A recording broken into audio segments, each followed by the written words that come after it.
Time to look at what's making headlines in the world press. Katerina VITTOZZI joining us here on set. Katerina, lots of reaction in the US media, of course, to the acquittal of the American security guard, George Zimmerman, for the shooting of Trayvon Martin, the black teenager. But it's also a subject other international media have picked up on as well. Absolutely, picked up on and leading with it in some cases. Let's take a little look at some of the responses across international media, starting with the UK's Independent. Now, a lot of the international press looking at the reaction of the ongoing process to that acquittal of George Zimmerman.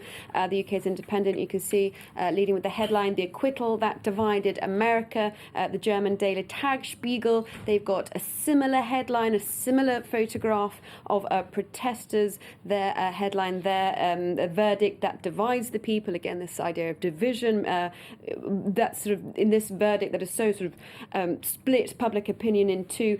The China Daily, they've also led with it on their front page too. Again, a similar picture of a protester holding a sign saying murder is a crime. So a story that's generated a lot of interest in international media. However, looking back at the sort of the US press reaction, it's been a lot more analysis, as you can imagine. It's sort of a case that's very well known there.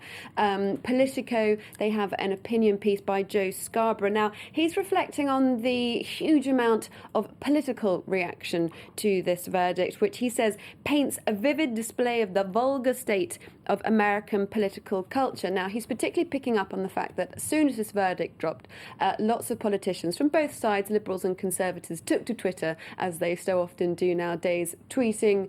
He said basically along party lines in order to score political points. And he says this reaction shows just how politicised, he says, every speck of American life has become. And he actually calls it a repulsive spectacle, so sort of not holding back on his criticism there.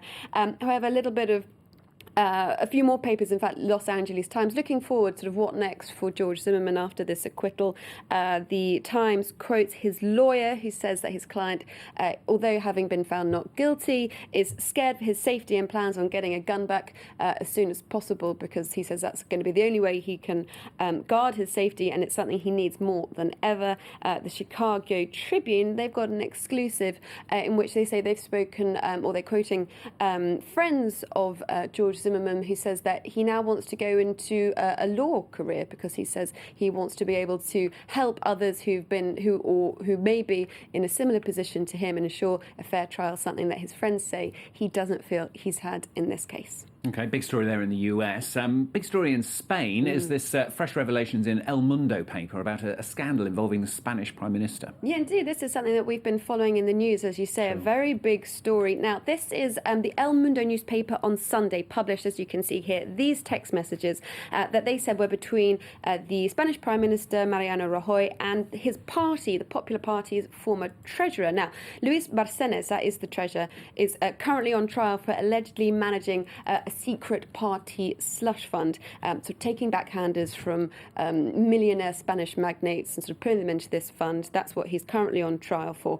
Now, these text messages El Mundo says shows the closeness of the Treasurer and the Prime Minister well after Bárcenas had been put on trial. So not only do you have these text messages, there are fresh revelations today by the same paper who says that Bárcenas was visited in prison by a lawyer acting on behalf of the Prime Minister's party, who said, if you talk, your wife will go to jail. If you keep quiet, this will all go away. So some quite startling allegations there.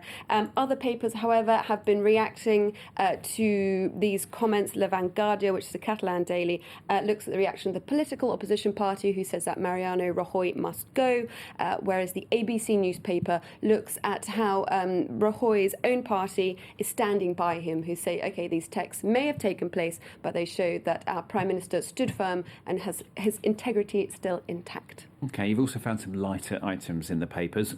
Just as important, though, to the UK, Catherine, Duchess of Cambridge, no doubt getting a little bit tired of being asked, still no baby. Absolutely. It's the question surely all pregnant women fear. Her due date was estimated to be yesterday. Lovely piece in the New York Times, who feels sorry for the journalists waiting outside, not so much for Kate herself. Camped outside the West London hospital, sweltering temperatures in London over the weekend. One photographer was quoted as saying, sometimes we deserve sympathy, one photographer saying, waiting for this baby is worse than waiting for the birth of my own child.